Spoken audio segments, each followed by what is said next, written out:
Patrick Findaro here, co-founder at Vetted Biz. Very excited to have on Scott Greenberg. I finished reading his book just about a month ago and reached out over LinkedIn to have him on. I learned a ton from his book and his insights on the mentality that wealthy franchisees have to grow their systems, have a better personal life, make more money, and be really, truly fulfilled, and what sets them apart from franchisees that haven't been fulfilled and aren't meeting their monetary goals and family goals, et cetera. So there's a lot to unpack there. That was probably a bad summary of everything that the book encompasses, but very excited to have on Scott Greenberg, author, speaker, and essentially helps franchisees grow and grow financially. But that's not the only aspect, as we'll get into today. So Scott, thanks for joining today. Yeah, I've been looking forward to this, Patrick. So maybe you could give a little introduction about yourself for those that haven't read the book yet, a little bit about your family and upbringing and how you entered into the franchising arena. Sure. Well, I grew up the son of a serial entrepreneur. My father had all kinds of businesses growing up. Some were franchises, some were not. Some were success stories, some were cautionary tales.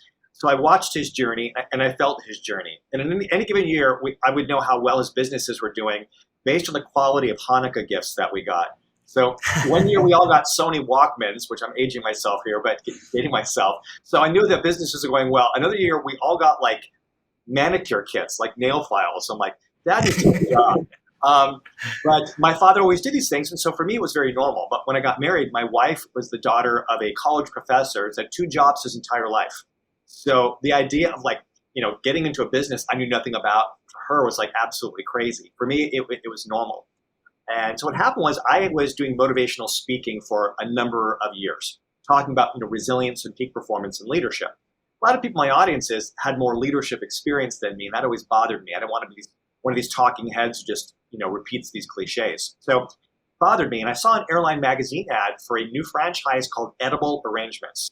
We had nothing like that in Los Angeles. I thought, this is really cool. And the idea of a franchise was great because I didn't necessarily know, what kind of business I wanted to have, but I figured they could teach me how to do it, but also could be a laboratory for me, a place to try out concepts I've been sharing on stage to see what works and what's ridiculous. And so I did it, and very quickly I learned how much what I was saying on stage did not translate to the real world. And so that helped my business a little bit, but my business really helped my speaking because it gave me truth. And it gave me an opportunity to experiment. So, I had to unlearn a lot of things and really hit the reset button. But I still had an income from speaking. So that gave me the opportunity to be curious and to experiment and really figure out what works. So through a lot of time, a lot of mistakes, we figured it out and got better and better and better. And then we built the #1 location of Edible Arrangements in California. Then we took over one of the worst and we turned that around within a year using the same tactics and things that I learned from the first business. And then I started getting invitations to speak to other franchise systems about what their franchisees can do to be successful. And I always interview a whole bunch of them before every presentation. I still do this to this day. So over the years, I've either surveyed or interviewed thousands of franchisees. I hear their complaints, their questions, but I also see the best franchisees, whom I call wealthy franchisees, and I see what they all have in common.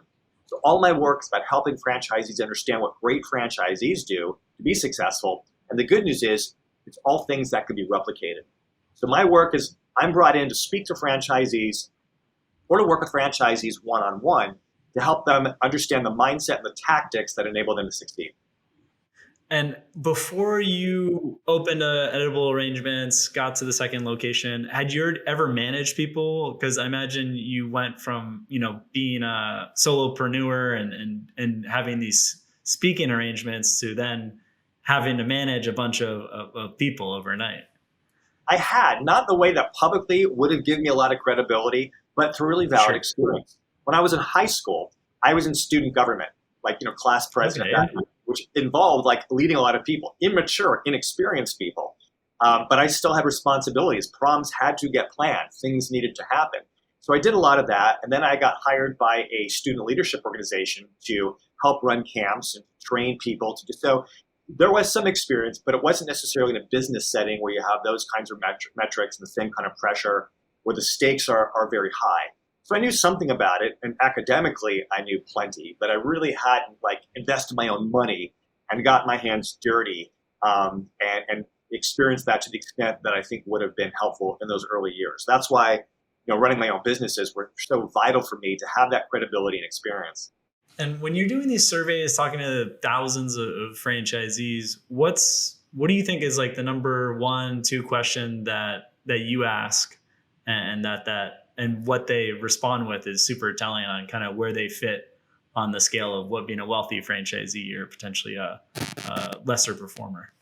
The questions that yield the most useful information would include, what about this do you find most challenging? Why do you believe the people who are successful are successful? And then when I'm talking to the successful people, to ask them the same question and to hear their responses. You get a lot of assumptions when you ask these questions, a lot of accusations. When people are struggling, often there's a tendency to blame the franchisor, blame the economy, blame the pandemic. It's a human instinct. People are getting their own way. And it's not that these things aren't real, but they don't really tell the whole story, because for every excuse someone gives me as to why they're not successful in franchising, I can find another franchisee in the same system, same circumstances, but they're killing it because they have figured out in those circumstances what could be done differently. So it's a lot about asking them about performance, their beliefs about performance, what their challenges are. I like to inquire about the relationship between franchisees and franchisor to understand what that culture is like. All that usually produces some very insightful information that I can then work into my presentations. And before you decided to move forward with edible arrangements, like did you interview franchisees? Did you understand like how happy people were with that franchise system, or how unhappy they were? Yeah, so part of it I got right, and part of it I totally got wrong. The part I got wrong is I saw the ad for edible arrangements and I thought, okay, I'm interested in opening that franchise. Like I didn't talk to any other franchises. Like I should not. I mean, it worked out really well for me, but I would never recommend that approach to someone else. But before signing on the line, I did interview a lot of franchisees, and they gave me a list of people to call. But that's like, asking a job applicant to provide references. They're not going to give you names and phone numbers of unhappy people. Of course. So I called the people on the list, but then because I speak and travel, every city I was in, I visited local edible arrangements, and I stopped by and looked around, try to engage the manager if the owner was there. People who corporate didn't necessarily have on the approved list of people to talk to, I talk to those people as well. But, I always tell people when I'm advising them when they're going through that process of the validation process, it's like going on the internet. You can't just read one or two reviews. You have to kind of weed out the crazy people. And you also need to be careful in those calls about, are you asking questions about their opinion? Like, do you enjoy it? Are you glad you did it? And that's subjective. Much better questions are. You don't know their scale of their scale of enjoyment versus dissatisfaction. Their temperament, their values. It's better to ask questions like, what did this really cost you? What kind of, how much does your location matter? What does the company do to promote culture? We can get more objective answers. So I did ask a lot of those kinds of questions. And so I felt good by the time I pulled the trigger. And how long were you a franchisee in the edible arrangement organization? A little over 10 years. Okay, it's a solid run. I didn't make the decision to sell soon enough, and I had a great 10 years. Really glad I did it, but the time came for me to move on. But in order for me to sell, I had to re-up at the 10-year mark, so I had them long enough so then I could go through the process of selling them. Interesting. Yeah. So for those that are listening, usually franchise agreements are 10 years. Sometimes they're 20 years or 5 years, but usually 10 years is standard. And I mean, there are systems like we started talking about offline, like Burger King and big brands, that most franchisees are multi-unit operators and they're having like 5, 10, 100 locations. But there's other franchise systems where you have just most of the owners are operating just a single unit and can scale potentially through that single unit. But the model is different. What led you to opening that second location, or I should say taking over a struggling location from someone that was in your area? A little bit of fear, a little bit of ego, and a little bit of ambition. The fear is that someone else would take over the location. It was our neighboring store, and they were underperforming, it's mixed. Like you think, well, they're underperforming, well, then it's great. But the problem is every customer who they anger, for every one that says, well, we're going to try your location because they're terrible, I'm wondering how many are just going to be turned off by edible arrangements altogether. But their sales are low, and they called me first because we have this top location. But I was concerned that someone else would come in and build it up, and that might cut into to our sales. So part of it was fear. I didn't want FOMO. I didn't want to miss out on an opportunity.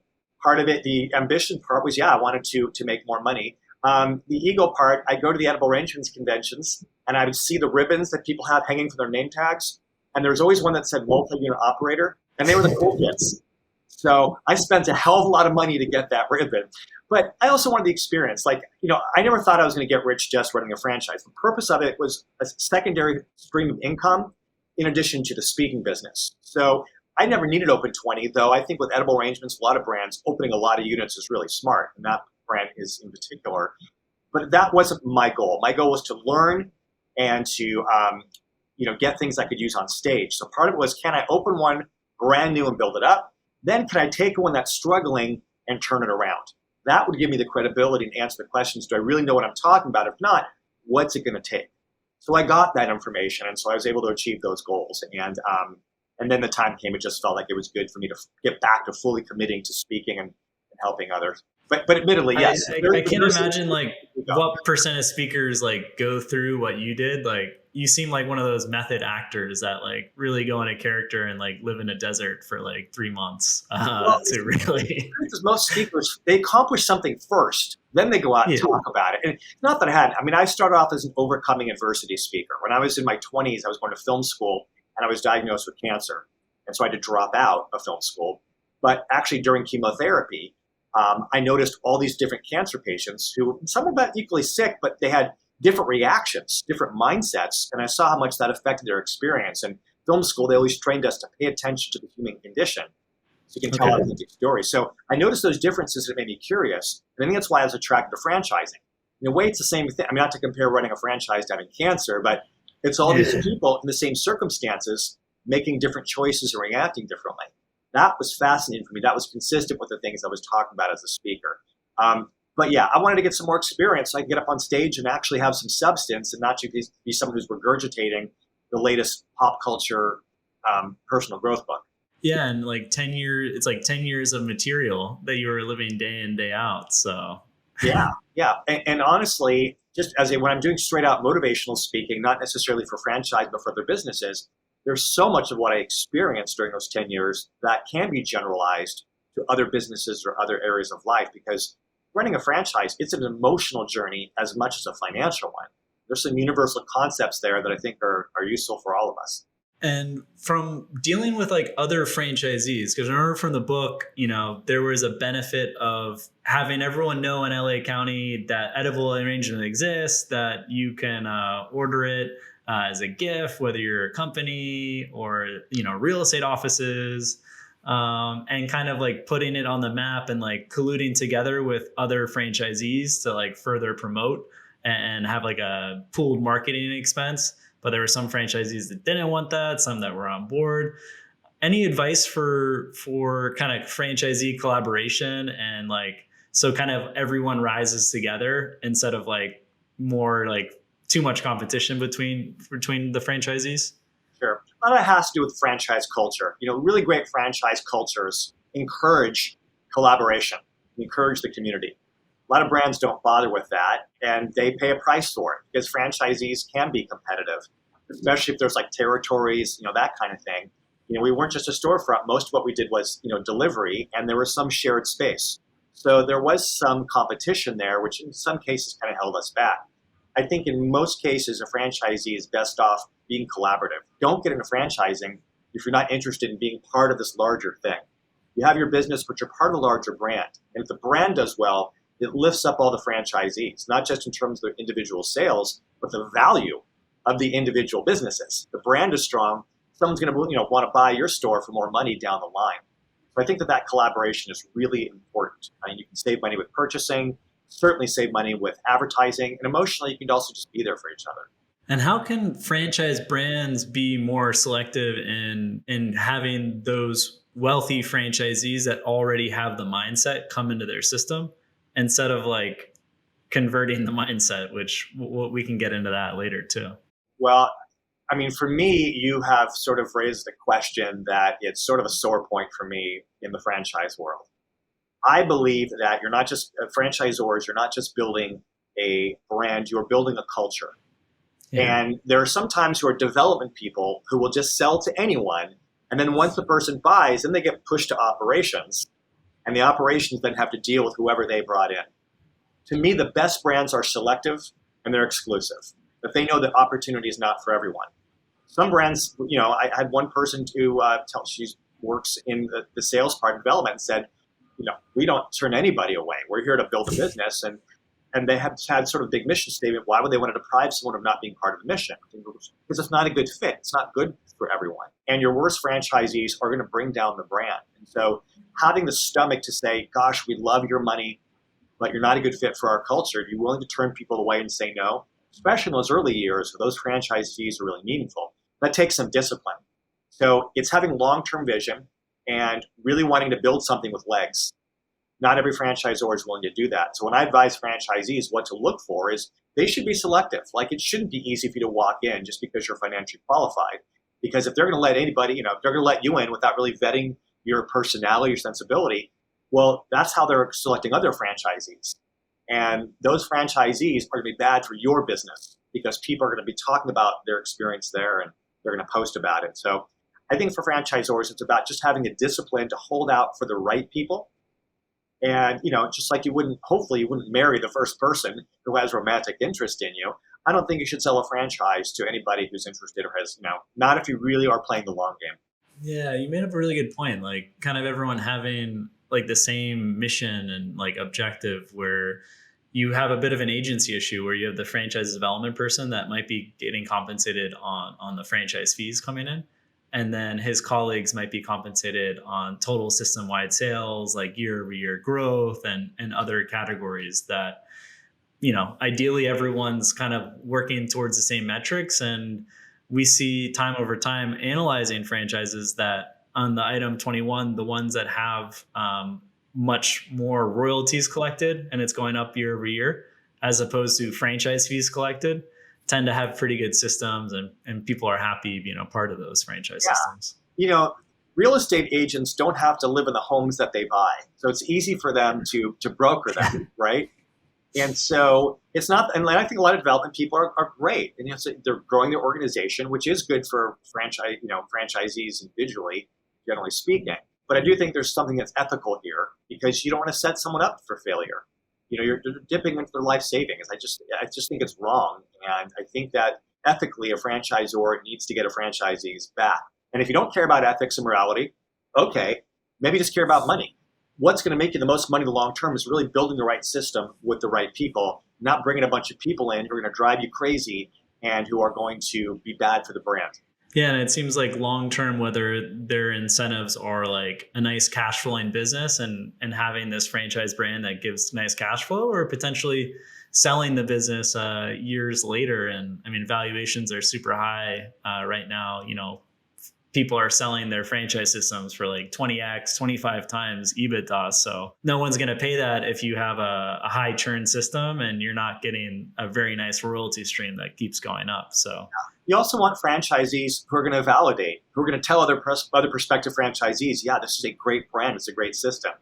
If you're bringing in the wrong people, they're not going to talk. They're not going to perform that way. They're going to blame the franchisor and they're not going to say great things. They're not going to validate well. So I just think that, as franchisors grow, they need to have that long-term vision and resist the urge to get those quick, easy franchise fees. Believe me, I understand in the beginning when they're not having positive cash flow. I understand the temptation, but you got to do it right from the beginning. Is there hope for those franchisees that aren't quote unquote wealthy franchisees yet to kind of convert their mindset and become wealthy franchisees? I think there's hope for some of them. For some, there is not. That's not what people want to hear. But the ones who aren't, they're not going to read my book anyway, so I don't care. Most franchisors, either formally or informally, they'll break down their franchisees into subgroups. Usually it's 3 groups, but sometimes it's more. But 3 groups, they have their high performers, they have those who are just struggling, and then those who are in between. I think for those who are in between, that's the greatest time the greatest opportunity for franchisors to lift them up, to make them more like those, what I call wealthy franchisees. The struggling franchisees, it's not that it can't be done, but they're so draining of time and energy and resources that you end up neglecting that middle group and other people. So not that franchisors shouldn't make good on the promise. There's a franchise agreement, so they have to provide a certain level of support. But the energy and time it's going to take to really totally convert their mindset is just not going to yield as many benefits as working on those mid-level people who just need a little bit more push, a little bit more encouragement, a little more perspective. So I tell franchisors, don't neglect the struggling franchisee. You don't want to get sued. Honor your agreement, but your best time is spent on that middle group and definitely reinforcing the top group. But I do think that a mindset can be enhanced, and I'm brought in to help do that. I mean, I very much think that that is a real thing, but the question is, where are you most likely to get results? And I think it's with that mid-level group. Where to focus energy, and I mean that it will essentially move the bell curve over if that middle group is performing better, and then the bottom 10%, like other franchisees could acquire those stores, franchisors could buy them back, but yeah, I mean, it doesn't really make sense to focus on the worst performers that pay the least in royalties and have the least likelihood to convert to being in the middle or a top performer. There are people who probably should have never been in the system, and helping them exit the system, especially if they're going to exit willingly, you might be doing them a favor because now you're going to avail them to other opportunities where it might be a better fit. Any like suggestions on like the interpersonal side? So for those that are maybe going into business for themselves for the first time, leaving the corporate life, just like conversations with your spouse, and maybe your spouse is employed and has never been an entrepreneur and comes from a family similar to your wife where, the father had just two jobs and that's kind of all she knew in this case. But kind of curious to see if you have any suggestions there or any experience share on kind of just communications with a spouse as you decide to go into business ownership. For me, it was earrings. I said, I'll buy you earrings if you just let me.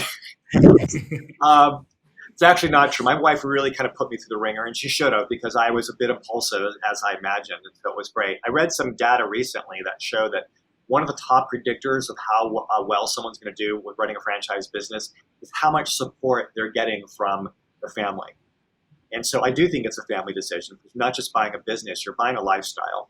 So if you have a spouse who's not necessarily very supportive, that might be really useful. And again, my wife was really important because she forced me to ask important questions, to answer important questions that I hadn't been asking up until that point. But if they have concerns, they might be legitimate. There might be reasons not to do it, that maybe you can't afford it, that maybe you don't have the capital, that maybe you can't afford the risk. I mean, there's a lot of things that are there.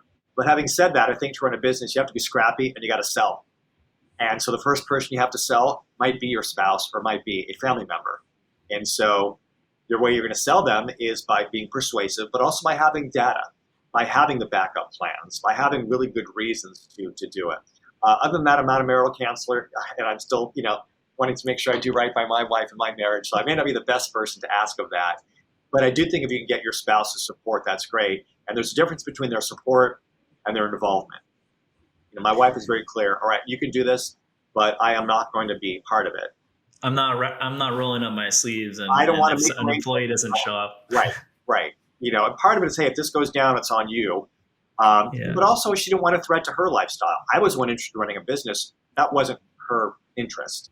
But for us, it was very good for our marriage to go through that process of making that decision together. And I really had to take what she said seriously. I mean, imagine there was kind of a fluctuation, and you had somewhat flexibility with the speaking assignments, but at one point, did you essentially have two full-time jobs where it was the franchise and, these speaking assignments, or how did you kind of manage that? Well, there's time, and then there's sort of mental, emotional energy. So I was committed to really being present in the business for the first couple months. Okay. So, I worked very hard with my speaking schedule to kind of give me time to do that, but I knew I wanted to get back on the road speaking. So from the very beginning, I had to create leaders in my employees. I had to put systems in place. I had to make sure that while I was present there, that it wasn't dependent on me. That was hugely important. I think that every franchisee does it. We've all heard the expression, if you're not just running it yourself, you're not buying a business, you're buying a job. And I think it's okay to run things yourself if that's what you want, but the idea is that it's something that is scalable. So from the very beginning, the plan was for me to not be there. So there wasn't a role where this is, I do this myself, unless it's something I could do from the road, like bookkeeping or other kinds of things. But for daily operations, I made sure from the very beginning that I hired great people, treated them well, and then trained them to lead. Like from the very beginning, they knew that I was not always going to be there. But then I made sure there's lots of communication and cameras and things so that I could work it remotely. So, in the first couple months, yeah, it was a huge time burden and focus burden trying to do the speaking thing while also running a businesses. But once I kind of got the systems in place, then it was sort of more of an emotional thing, just based off of what was coming up. So I'd be on the road speaking, and then I get a phone call about a crisis or an opportunity or something that was there, and it was a lot.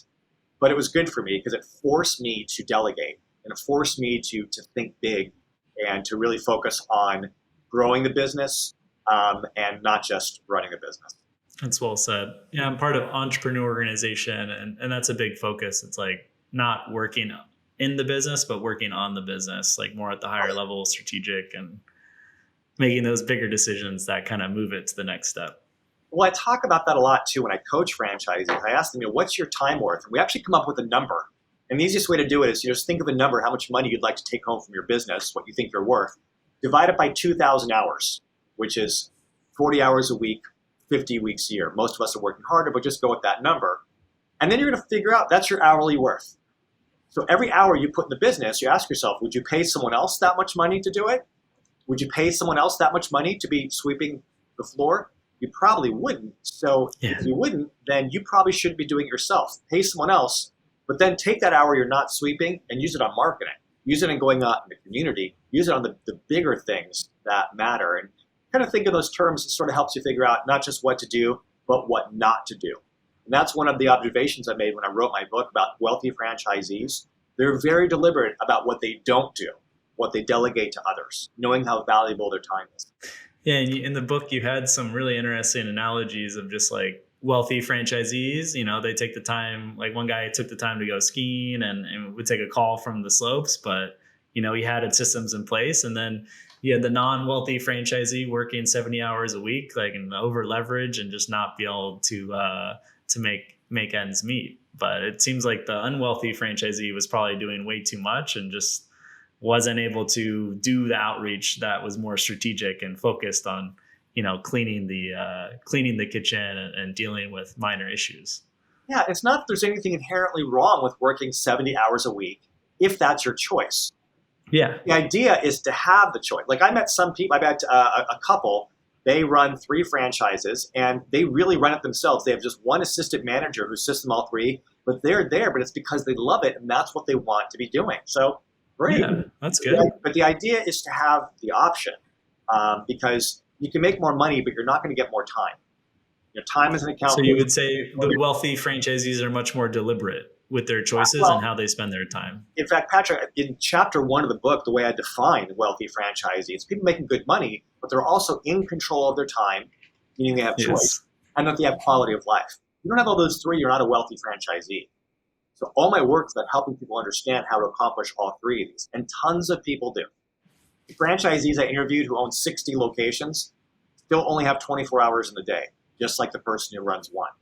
But they're smart about how they invest their time. And those are the people who are taking the most vacations and going to the most volleyball games, to watch their daughter play because they put those systems in place. Their time is valuable.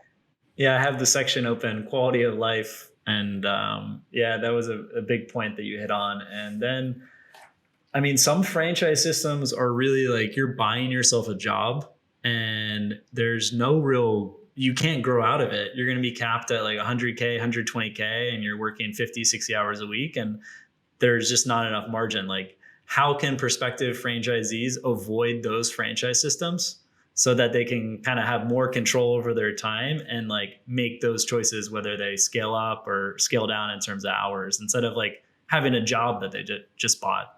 Yeah, simple. Don't buy that franchise. If that's not what you want, then that's a good thing to figure out. It's like, how can I grow with this company? Like, what's the potential? What's going to be required of me? I know of one massive brand we all know of. They represent themselves as a franchise, but generally the policy is that number 1, you don't own it; they own it. You're buying the right to run it, and number 2, you have to run it yourself. You can't be a sort of an off-site operator. right? You kind of have to run it yourself. And generally, they only allow you to operate one. So you're literally buying yourself a job. Now, for a lot of people, it's a great job. They want to do it. That can be great. Right? Yeah, It's making great. 200, 300K a year. And It's really not a franchise, though. It's really not, especially because it's, you're not buying an asset. You don't have anything to sell in the back end. So you're literally buying yourself a job, which for some people is a great purchase. It ain't for me, and it's not for most people I meet who are getting out of one thing to get into franchising, because you're right. There's a cap on how much you can grow, and the fact that you have to be there putting in the hours. I didn't buy a franchise because I wanted to work. I wanted to have choice. I wanted to, to get other things. So I think if that's not for you, don't sign with that kind of franchise. yeah. And I think the key was you validated. You spoke to franchisees that the franchise brand introduced you to, as well as just franchisees that might be happy, might not be happy. And I've heard of stories even yesterday on an interview of a franchise system that was selling an opportunity as like really passive and that you only have to work 5 hours a week. But then he validated with franchisees and it was like 20, 25, 30 hours a week for at least 2 years. And it seems like, unfortunately, not enough prospective franchise buyers take the time to meet with existing franchisees or even ideally some former franchisees that had left the system. Yeah. Well, look, these days you buy anything, you look at reviews, right? You look at what other people are saying. It's like, I have my list. When people come to me, I had someone came to me for coaching. He's interested in buying a franchise who wanted my advice on what to look for. And I have some pretty specific criteria as to how to vet a franchisor. And the question is, do they measure franchisee satisfaction? Franchisee is the customer. The consumer, I look at as the franchisee's customer, but franchisees themselves are the franchisor's customer. Yeah, Right? you're the client customer. Right. So what is the franchisor doing to measure franchisee satisfaction? There's companies like, Franchise Business Review, which are awesome. There's others, but are they even measuring franchisee satisfaction? Best brands do. And if they're not, why not? For me, that's huge. I want to see unit level profitability, right? Like a lot, I go on LinkedIn, I see franchisors brag about how many units they're selling. Well, good for you. Exactly. But are you keeping your promise to franchisees? Are they making money, right? If you're growing locations, but they're miserable and unhappy and business is going well, that sucks. That's not cool. I think it's like a scale too, because every time I go on LinkedIn, it's like the scale, like the worst kind of things that boost about how many how many franchises you've sold. And then there's one of like openings, but doesn't necessarily mean they're successful. And then there's the more positive metrics like system-wide, same store sales growth year over year. And there's metrics that mean something and others that don't really, frankly. But even that, Patrick, is based off of gross sales, right? It's true. You can end up selling more, having more higher gross sales, but less profit, which basically means you're working harder and you have less to show for it. So it's not that it's not an important metric. I mean, at least it shows that there's demand there. But I want to see the profitability because I'm not in it for work. I'm there to make money, and I shouldn't have to have 10 locations to make money. I want to make sure the franchisor is supporting me with bottom line sales, not just the top line sales from which they're collecting royalty. And a lot of great brands hire people whose whole job is to help franchisees with those bottom line sales with profitability. So that's something else that I'm looking for. And then I'm looking for culture. Is the brand of a strong culture? There's great collaboration among franchisees and with the franchisor. The leaders of the organization, what's their background, how well they do franchisees like them? Is it a family that owns the company? Is it a CEO who works for a larger institution? Is it private equity? These things matter. So anyway, that's the kind of stuff that I look for in a franchisor, and that's what I advise other people to look for. Not just, the promise that you'll be in business for yourself, but not by yourself, and will make your financial dreams come true, and the usual stuff. Yeah, that we've all said before. And I know you do a lot of conferences with franchise brands, and I can imagine the amount that you've learned from the executives of these franchise brands, the owners, and then the franchisees. Any big takeaways for those franchise executives or founders, presidents that are tuned in, and how they can have just a nicer culture, a better culture where everyone rises up? It is a great question. So first of all, commit to doing it. Like, really don't pay lip service to the idea of culture. Like, really be deliberate about it. It's great if you have a mission statement or a value statement, but you need to have policies and activities to operationalize those things. And the way I define culture in my book is Number one, you have a clear set of beliefs where everyone's on board. So that's the same value system, same mission, the same perspectives on things, and then rituals that support those beliefs. That's what religions are, right? It's a set of people who share the same beliefs, but then rituals that support those beliefs. So having a great franchise convention is a ritual that supports that belief, right? Some brands I work with, the CEO might have a podcast every week where it's like motivational tips, helping people with the mindset. Qdoba, I met one franchisee who every week has. That's a great brand. Yeah. So one franchise family night where all their employees, they have a potluck. The owner doesn't buy the food. It's a potluck. It's a ritual that helps us see each other as human beings, not just as coworkers, and it creates more cohesion. Franchisors need to do the same thing, to create rituals that create bonding, that there needs to be transparency, and where it's not just policies and contracts that bond people together, but actual human-to-human relationships. And so it's committed to each other's success, agreeing how we're going to communicate, and really doing right by franchisees, and also demanding that franchisees do right by the franchisor, because everyone's entitled to make money. Everyone's entitled to respect. But the best way to build a great culture is to bring in the kind of franchisees that you want, who are going to support that and not take that away. So from day one, you got to have a nice gate. Right. But you got to be deliberate about it and not just pay lip service, not just think, well, we do something fun, or we give away awards, so therefore it's a nice culture. That's not what culture is. It's about operationalizing a belief system and then having rituals that support that belief system. That's well said. I mean, Scott, this has been an awesome conversation. Again, for those that haven't read your book, Wealthy Franchisee, I had actually ordered like 10 books on franchising.